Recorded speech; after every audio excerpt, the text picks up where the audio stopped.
You call yourself Dr. Hovind. By the way, I rarely do that, okay? I'm just Kent, okay? But I do have a PhD. And they say, is your PhD legitimate? Well, I think you've got a right to face your accusers. I say, whoever's spreading the information about a PhD, would you please stand? And they don't stand, of course. I'm always ready to answer questions. But whenever somebody says, you don't have a legitimate degree, right away I know it's called an ad hominem attack. They're attacking the person instead of the message. So I do take it a little cautiously. Do you have a legitimate degree? Well, they're trying to draw attention away from their silly religion of evolution. PhD means Doctorate of Philosophy. That's what it means. Do I have one? Yes, I do. There's a picture of it. It's hanging on the wall right inside if you want to go look at it.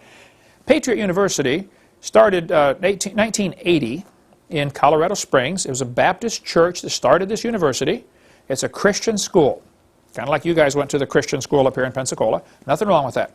They have about 30 graduates a year. You can give them a phone call if you want. They were at Hilltop Baptist Church for years. They had 25 graduates a year. About 3 got doctor's degrees. They offered doctor's degrees and they offered PhDs. They have now changed their name to Patriot Bible University. That was done just in the last few years. It used to be just simply Patriot University when I went there, okay? They offered a PhD in education. I took it. I got it. It took me 9 years to finish it. I worked hard for my degree. I don't know if people work hard for theirs or not. But if you don't like the doctor's degree, then call me Bubba, call me Kent, call me Hey You, and let's get back to the topic, okay? It's not a big deal with me.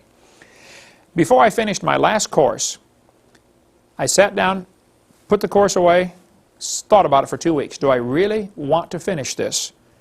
Is this degree, is the term doctor going to help or hurt my ministry?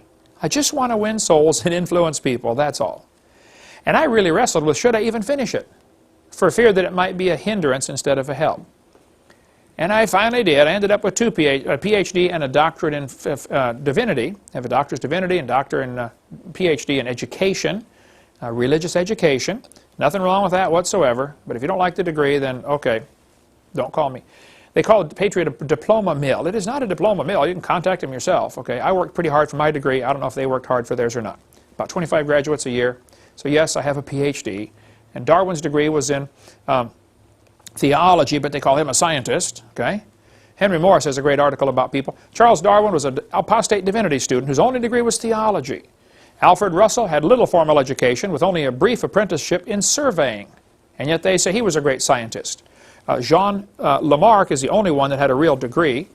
Ernst Haeckel in Germany seemed to have a bona fide education in the branch of evolutionary science that they pursued. Those are the only 2 guys. But most people that are involved in evolution in the early days were surveyors or engineers and had nothing to do with biology. We call them the fathers of evolution. I do have an earned PhD from a non-accredited Christian university. I've always said that. Thousands of major world leaders throughout history had no degrees of any kind. Thousands of major universities offer degrees by distance learning via the internet, correspondence. There's nothing wrong with that. You don't ever have to show up on campus. Thousands of people who attend classes in universities cheat, lie, or bribe their way to get a degree. I didn't do any of those, okay? Getting a degree from an accredited university does not guarantee any level of intelligence. I mean, most of them still believe they came from a rock, for heaven's sake, okay? If you don't like my degree, then call me Kent or Bubba, and let's get back to the topic. If I were dumb or desperate, I could travel to universities around the world and take pictures of where their actual degrees are from. I was at Rutgers University, and I saw a little closet under a stairwell. It's a converted closet where they handle their correspondence for those that are getting degrees in, I don't know, Chinese or something. Nobody does it, so they got 1 or 2 students, or who knows how many. So you don't need a whole university for that degree because there's just nobody's doing it. So the fact that it's a little closet under a stairwell, does that prove it's not legitimate? No. Come on, grow up, get a life. Okay, I think you can have a degree.